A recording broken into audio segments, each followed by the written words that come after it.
News के हिसाब से देखते हुए हम टेम्परेरी बेसिस पे एम्बेसी ने भी बोल दिया था, तो इंडिया आ गए। मेट्रो स्टेशंस में बंकर्स में रह रहे हैं। गवर्नमेंट बाकी प्रयास कर रही है उन्हें लाने का। मैं बहुत खुश हूँ, मेरा बेटा मेरे पास है, वरना रात को नींदें नहीं आती। जिनके बेटे वहाँ फंसे हुए हैं, मेरे को लगता है इस बारे में तो क्या कहूँगा कि सरकार को चाहिए जितने बच्चे फंसे हुए हैं उनको भी लेके आए, ताकि उनके माँ बाप चैन की नींद सो सकें। नमस्कार, मैं हूं शर्मा स्वास्थ्य न्यूज से और इस वक्त हम मौजूद हैं उन बच्चों के घर। आज हम आ चुके हैं, कुछ बच्चे माँ बाप के पास आ चुके हैं और कुछ रह गए हैं माँ बाप से दूर।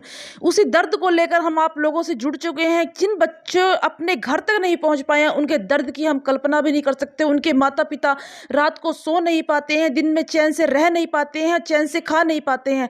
परंतु कुछ बच्चे, कुछ ऐसे खुशकिस्मत माता पिता हैं जिनके बच्चे समय से घर आ चुके हैं और वो अपने घर लौट चुके हैं। ऐसे ही एक शख्सियत चिराग कंसल जी हैं, जो अपने देश, अपने वतन, अपने घर समय से आ चुके थे। ये खुशकिस्मती कह लीजिए उनकी कि वो समय पर आ पाए और उस विपदा से बच चुके हैं जो आज अनेकों भारतीय यूक्रेन में रहकर बर्दाश्त करने पर मजबूर हैं। आइए बातचीत करते हैं चिराग जी से कि वो कब, कितने दिन पहले आए, उनकी खुशकिस्मती कैसे जागी कि वो समय से पहले यहाँ पे आ गए। चिराग जी, आपको बहुत बहुत स्वागत है स्वास्थ्य न्यूज में। Thank you ma'am. तो चिराग जी, आप यूक्रेन से इंडिया कब वापिस आए? हाँ मैम, मेरी 16 फ़ेब को फ़्लाइट थी और मैं 17 को दिल्ली लैंड हुआ था। जी। जिस हिसाब से प्रिकॉशंस थी न्यूज़ में काफ़ी दिन से दिखा रहे थे, तो उसको देखते हुए इंडिया आना हुआ। तो चिराग जी, आपके ऊपर मम्मी पापा का प्रेशर था कि आ जाओ बेटा, या फिर आपने खुद से ही सोचा कि मुझे चलना चाहिए? मम्मी पापा ने भी बोला था कि आप आ जाओ, और वहाँ की मतलब न्यूज़ के हिसाब से देखते हुए हम टेम्परेरी बेसिस पे एम्बेसी ने भी बोल दिया था, तो इंडिया आ गए। तो चिराग जी, आपको उस वक्त जिस टाइम ये खबरें थी, उस टाइम तो सिर्फ 2-3 दिन से ज़्यादा दिक्कतें आ रही, तो उस टाइम आपको लगता था कि ये मामला कितना गंभीर हो जाएगा? नहीं, नहीं, बिल्कुल ऐसा नहीं लगता था। ये लगता था कि सिर्फ़ न्यूज़ में है और न्यूज़ तक ही रह जाएगा, पर अच्छा है कि मैं इंडिया आ गया। तो अभी आप कितना सुरक्षित और कितना खुशनसीब आपको मान रहे हैं कि आप समय से अपने इंडिया आ गए, अपने परिवार के पास सुरक्षित हैं? हाँ, काफ़ी अच्छा लग रहा है कि मैं इंडिया में हूँ, पर काफ़ी बच्चे वहाँ पे फँसे भी हुए हैं। गवर्नमेंट भी काफ़ी प्रयास कर रही है कि वो उन्हें निकाले दूसरी कंट्रीज़ पे। जी। तो चिराग जी, आप अकेले वहाँ से आए थे या आपके साथ और भी स्टूडेंट आए हैं? एक्चुअली ग्रुप रहता है 4-5 फ्रेंड्स का, हम इकट्ठे आए थे। जी, इकट्ठे आए थे। कौन-कौन थे और कहाँ-कहाँ से थे वो बच्चे? पानीपत से थे और अम्बाला से थे, जो फ्रेंड्स थे मेरे ग्रुप के। जी। तो आपको कितने साल हो चुके हैं यूक्रेन में, मतलब अपने स्टडी करते हुए? मुझे 4 इयर्स कंप्लीट हो जाएँगे एमबीबीएस कोर्स में मैम। जी। तो आपको जैसे ही सिचुएशन ठीक होती है, तो इस डर के बावजूद भी क्या आपका मन करता है आप दोबारा वहाँ जाके अपनी स्टडी पूरी करेंगे? मैम, स्टडी तो कंप्लीट करनी है। 6 इयर्स की रहती है वहाँ पे इंटर्नशिप के साथ, तो वो कंप्लीट होगी जैसे ही। तो मैम, वो तो कोर्स लिया हुआ है तो कंप्लीट करना पड़ेगा मैम। तो जैसे आज मम्मी-पापा से बातचीत होती है, आप टीवी में इतने बुरे हालात देख रहे हैं, उसको देखते मम्मी-पापा का क्या कहना होता है? मम्मी पापा काफ़ी खुश हैं कि सही टाइम से आप आ गए। बस यही है, पर उन्हें डर भी है कि दूसरे बच्चे काफ़ी फँसे हुए हैं। जी, जी, जी। यहाँ पे भी हमने बातचीत की, जो यहाँ के बच्चे हैं, चहल परिवार से 2 बच्चे वहाँ फँसे हुए हैं, उनकी आज मम्मी-पापा के, अगर हम हालात की बात करें तो बहुत गंभीर हैं, वो बहुत मतलब थके से महसूस कर रहे हैं, काश उनके बच्चे भी यहाँ आ जाते। तो इस मामले में आप अपने आप को खुशकिस्मत मानते हैं? हाँ, बिल्कुल मैम, बिल्कुल। एक्चुअली उनके लिए भी है कि वो बिल्कुल फँसे हुए हैं। वो मेट्रो स्टेशंस में बंकर्स में रह रहे हैं। गवर्नमेंट बाकी प्रयास कर रही है उन्हें लाने का। अच्छा चिराग जी, एक बात पूछनी थी, ये पहले भी हमारे पास प्रश्न आया था कि वहाँ पर पानी, जैसे हम एटीएम से लेते हैं, वहाँ पानी की बड़ी किल्लत है? Yes ma'am, actually foreign countries में सभी जगह पानी की है। पानी खरीद के पीना पड़ता है और चार्जेस रहते हैं उसके, तो हर चीज़ के। अभी अभी तो वहाँ पर पानी और खाना दोनों ही बहुत मुश्किल से मिल रहे हैं। हाँ, यस मैम, एक्चुअली मैं तो उस टाइम तो नॉर्मल था जी, बिल्कुल, नॉर्मल है। जब मैं आया था, तो जी। अभी जैसे न्यूज़ में आप भी देख रहे हैं, तो जी। वैसे ही सेम है। वैसे ही है। मुझे भी वहीं से पता लग रहा है। जी, थैंक यू। आइए बात करते हैं चिराग के पापा से, बात करते हैं वो कितना अपने आप को खुशकिस्मत महसूस कर रहे हैं इस वक्त, क्योंकि हर माँ बाप का ये सपना होता है कि उनके बच्चे उनके करीब हों, और खास तौर से ऐसे वक्त पर जहाँ पर बच्चों के ऊपर खतरा दिन रात मंडराता रहता है, उस वक्त में उनका बच्चा सही सलामत समय से पहले वापस आ गए। तो हम बातचीत करते हैं। सर, आपका बहुत बहुत स्वागत है स्वास्थ्य न्यूज में। Thank you ma'am. तो सर, आपका बेटा कब वापस आया और आपने जोर दिया या उसका खुद से मन था आने का?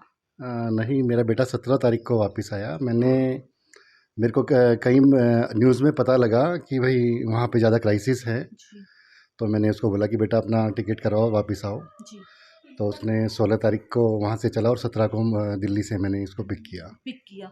तो सर आज आपको रोज आप हालात देख रहे हैं, भारतीय बच्चे वहाँ फंसे हुए हैं, कितनी मुश्किलों का सामना करना पड़ रहा है उनको, तो आप कितना आज खुशकिस्मत महसूस कर रहे हैं कि समय से पहले आपका बेटा आपके पास है, सुरक्षित है आपके पास? मैं बहुत खुश हूँ, मेरा बेटा मेरे पास है, वरना रात को नींदें नहीं आती। जिनके बेटे वहाँ फंसे हुए हैं, मेरे को लगता है कि बहुत ही ज़्यादा डरे हुए हैं, बच्चे भी काफ़ी डरे हुए हैं और पेरेंट्स भी काफ़ी चिंता में पड़े हुए हैं और रात को नींदें भी नींद माँ बाप को कैसे आएगी जब बच्चे उनके इतने फंसे हुए हैं। तो सर आपको नहीं लगता कि जैसे आपने अपने बेटे को थोड़ी सी आहट मिलते ही बुला लिया, तो आपको लगता कुछ परिवार ने कुछ इसको डिले किया या फिर ये सोचा गया कि ये टल जाएगा या फिर न्यूज में ही मामला है, कहीं ना कहीं कुछ थोड़ी सी लापरवाही की? सर आपको लगता है ऐसा कुछ? नहीं सर, देखो लापरवाही तो है ही, जब को सबको ही पता था इस बात का कि भी ऐसा कुछ होने वाला है। देखो कोई भी चीज़ छोटी तो होती ही नहीं किसी चीज़ की, भाई 100% होगा, लेकिन ज़्यादा चांसेस युद्ध के ही थे। तो देखो मैं खुशकिस्मत हूँ, मेरा बेटा मेरे घर आ गया और मैं बड़ा खुश हूँ। और मैं इस बारे में तो क्या कहूँगा कि सरकार को चाहिए जितने बच्चे फंसे हुए हैं उनको भी लेके आएँ ताकि उनके माँ बाप चैन की नींद सो सके। तो जो चिराग की मम्मी है वो तो अपने आप को बहुत भाग्यशाली फील करेंगे कि माँ का जो दिल होता है सर वो पिता से ज्यादा बहुत सॉफ्ट होता है और बच्चों के लिए पल पल धड़कता है। तो उनकी मम्मी का क्या रिएक्शन है इस बात को लेकर? देखिए ये तो बात है, माँ बाप का दोनों का ही दिल बच्चों के लिए तो धड़कता है। और मैं कहूँगा कि देखो वो भी खुशकिस्मत है कि उनका बेटा अपने घर में है और दोनों खुश हैं हम कि हमारे बच्चे हमारे पास हैं और रात को नींद आ जाती है, वरना तो नींद भी आने का चांस भी नहीं है। तो उन माँ बाप को सर क्या सांत्वना देना चाहेंगे जिनके बच्चे अभी तक नहीं, और सरकार से प्रशासन से क्या अनुरोध करेंगे जिनके बच्चे अभी तक वहाँ पर फंसे हुए हैं? मैं तो ये चाहूँगा कि सरकार को किसी भी तरह, अभी जैसे मेरे को पता लग रहा है कि वहाँ 80-80 हज़ार रुपये की टिकट मिल रही हैं, सरकार को ऐसा नहीं करना चाहिए, उनको किसी भी तरह से वैसे तो लेके आना चाहिए, लेकिन सरकार को भी कुछ जैसे 25,000 या 22,000 या 20,000 रुपये की टिकट थी उस हिसाब से सरकार को पैसे लेके और उन बच्चों को अपने घर में लेके आना चाहिए ताकि उनके माँ बाप चैन की नींद सो सकें। जी thank you sir, thank you so much. तो आप जैसे आपने देखा कि चिराग के माता पिता अपने आप को कितना भाग्यशाली महसूस कर रहे हैं और ऐसे ही भाग्यशाली हर माता पिता अपने आप को करें। इसके लिए हमारी सरकार से ये प्रार्थना है कि जो बच्चे भारत के या फिर कहीं भी किसी भी देश के यूक्रेन में फंस चुके हैं उनको हमारी भारत सरकार, प्रधानमंत्री मोदी और सब जितने भी हमारे राष्ट्रपति महोदय हैं उनसे हमारा करबद्ध विनती है कि उन बच्चों को शीघ्र भारत बुलाया जाए और उनके माता पिता को सांत्वना भी मिल सके कि हमारे बच्चे आ चुके हैं। एक पिता का आपने खुशी देखी और एक पिता का आपने दर्द भी हमने आपको पहले दिखाया, कितना दर्द है जिनके 2 बच्चे यूक्रेन में फंसे हैं और अभी तक उनका आने का कोई भी चांसेस नहीं है। स्वास्थ्य न्यूज से मैं शर्मा, धन्यवाद। हमारी वेबसाइट पर विजिट करें और नीचे दिए गए एंड्रॉयड ऐप के आइकन पर क्लिक करें जिससे आप एंड्रॉयड की ऐप को डाउनलोड कर सकते हैं और लेटेस्ट न्यूज़ का आनंद उठा सकते हैं।